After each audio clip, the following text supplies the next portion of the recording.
नमस्कार, मैं डॉक्टर बबीता काजल, चौधरी बल्लू राम गोदारा, राजकीय कन्या महाविद्यालय श्री गंगानगर से महाराजा गंगा सिंह विश्वविद्यालय बीकानेर के बीए द्वितीय वर्ष हिंदी साहित्य के छात्रों के लिए एक बार पुनः आज हम बात करने वाले हैं रीतिकाल के बारे में।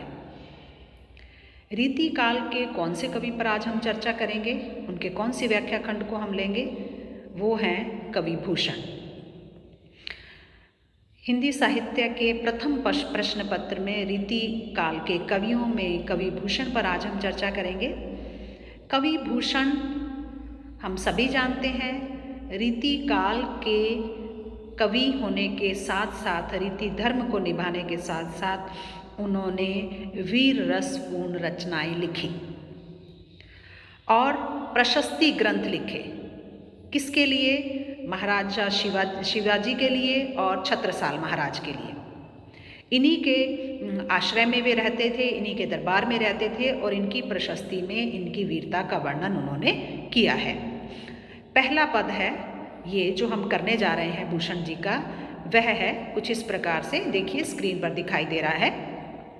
बुझ बुझ गेस की वे संगनी भुजंगनी सी, खेद खोदी खोदी खाती दीह दारुण दलन के, खेदी खेदी खाती दीह दारुण दलन के, बख्तर पाखरन बीच धसी जाती मीन, पैरी पार जात पर वाह ज्यों जलन के, रैया राय चंपती के छत्रसाल महाराज, भूषण सकत को बखान यूं बलन के, पक्षी पर छीने ऐसे परे पर छीने वीर, तेरी बर छीने हैं खलन के। यमक का बड़ा सुंदर प्रयोग करते हुए यहाँ पे कवि भूषण जो है वो क्या कह रहे हैं, ये पंक्तियाँ जो हैं वो कवि भूषण द्वारा रचित और उनके छत्रसाल दशक ग्रंथ में से ली गई हैं और यहाँ पे वो छत्रसाल महाराज के पराक्रम का, उनके शौर्य का वर्णन करके बता रहे हैं। वो क्या कहते हैं? वो कहते हैं बुझ बुझ गेस की वह संगनी भुजंगनी सी, कि जो छत्रसाल महाराज के पराक्रम का वर्णन करते हुए इन पंक्तियों में विशेष रूप से वो किस चीज़ का वर्णन कर रहे हैं? विशेष रूप से वो महाराजा छत्रसाल की कृपाण का, उनकी तलवार का वर्णन कर रहे हैं कि किस प्रकार से जब युद्ध में रण क्षेत्र में छत्रसाल महाराज उतरते हैं तो उनकी तलवार जब चमचमाती हुई शत्रु पक्ष की आंखों को चिंधियाती हुई एकदम से निकल कर आक्रमण करती है तो कैसी स्थिति होती है उसका वर्णन कर रहे हैं। वो कहते हैं कि बुझ गेस की व संगनी भुजंगनी सी, जैसे मानो उसकी भुजाओं रूपी जो सर्प है उसकी साथिन है, भुजंगिनी उसकी साथिन सर्पणी के समान है। जैसे सर्प और सर्पणी जो है उनका जोड़ा अटूट माना जाता है, वैसे ही महाराजा छत्रसाल की बाजुओं का साथ देने वाली सर्पणी, बाजुओं रूपी सर्प का साथ देने वाली सर्पणी कौन सी है? संगनी भुजंगनी सी, वह हमेशा उनके साथ रहती है, उनका साथ देती है।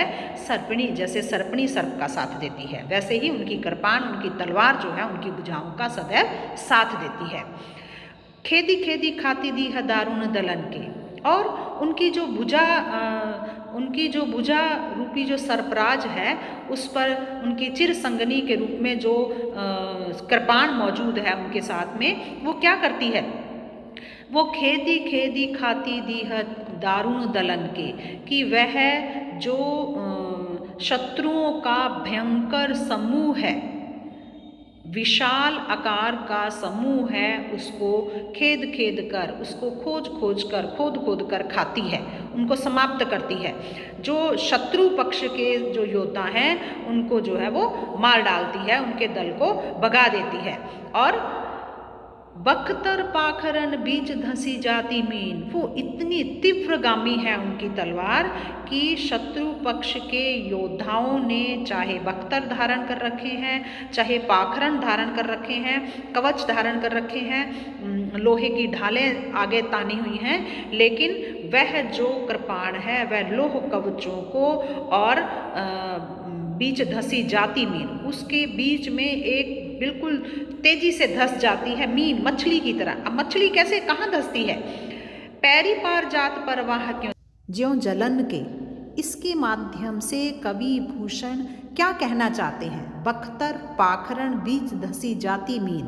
बख्तर पाखरण से उनका क्या तात्पर्य है? युद्ध में प्रयुक्त किए जाने वाले घोड़े या हाथियों द्वारा धारण की गई जो लोहे की झूल है, उसको पार करती हुई उनकी कृपाण उनके अंदर शत्रुओं को निशानियाँ बनाती है और उनमें धंस जाती है। बख्तर पाखरण बीच धंसी जाती मीन पैरी मछली की तरह। मछली कहाँ पर मछली के लिए उदाहरण दिया है?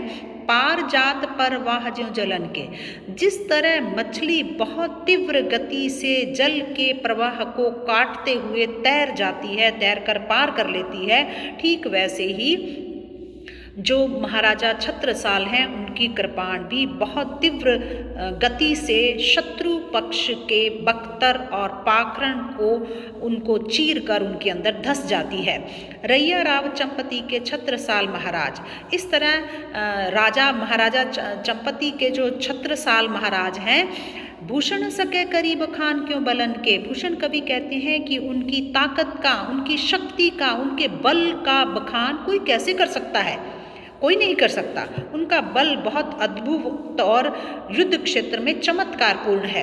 पक्षी पर छीने ऐसे परे पर छीने वीर, तेरी बर छीने है खलन के। इस तरह से ये पंक्तियाँ बहुत लोकप्रिय पंक्तियाँ हैं। ये पूरा पद ही भूषण जी का बहुत लोकप्रिय पद है, जिसमें वो छत्रसाल महाराज के पराक्रम का बड़े सुंदर वर्णन करते हैं।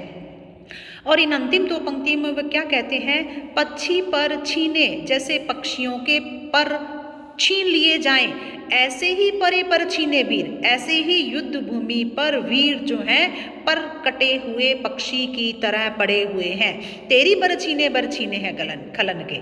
तेरी बरछी ने, तेरी कृपाण ने, तेरी तलवार ने जो श्रेष्ठ से श्रेष्ठ योद्धा हैं, मानो उनके सारी श्रेष्ठता को खलन, दुष्टों की, शत्रु पक्ष की, दुष्ट पक्ष की जो बर है, बर मतलब जो श्रेष्ठता है, उनका जो कौशल है, मानो उनको छीन लिया है। इस तरह से अंतिम पंक्तियों में यमक अलंकार है, जिसमें पक्षी पर छीने, ऐसे परे पर छीने वीर। एक तरफ वो वीर के लिए, योद्धा के लिए कह रहे हैं, दूसरी तरफ वो पक्षियों के लिए कह रहे हैं। इस तरह तेरी बर छीने है खलन के। तेरी बरछी और बर छीने दोनों में भी यमक अलंकार है। तो बहुत सुंदर ये छत्रसाल पराक्रम का वर्णन इसमें किया गया है कवि भूषण के द्वारा। ये उनका बहुत ही लोकप्रिय पद है, जिसमें वो छत्रसाल महाराज का इस तरह से वर्णन कर रहे हैं चित्रित भाषा में। जैसे जैसे हम उनके पद को पढ़ते हैं, समझते हैं, उसके अर्थ तक पहुंचते हैं, वैसे वैसे ही हमारे दिमाग में उस युद्ध रण क्षेत्र के चित्र जो है वो बनते चले जाते हैं। तो ये छत्रसाल पराक्रम का भूषण जी द्वारा रचित पद है। आज के लिए इतना ही। धन्यवाद।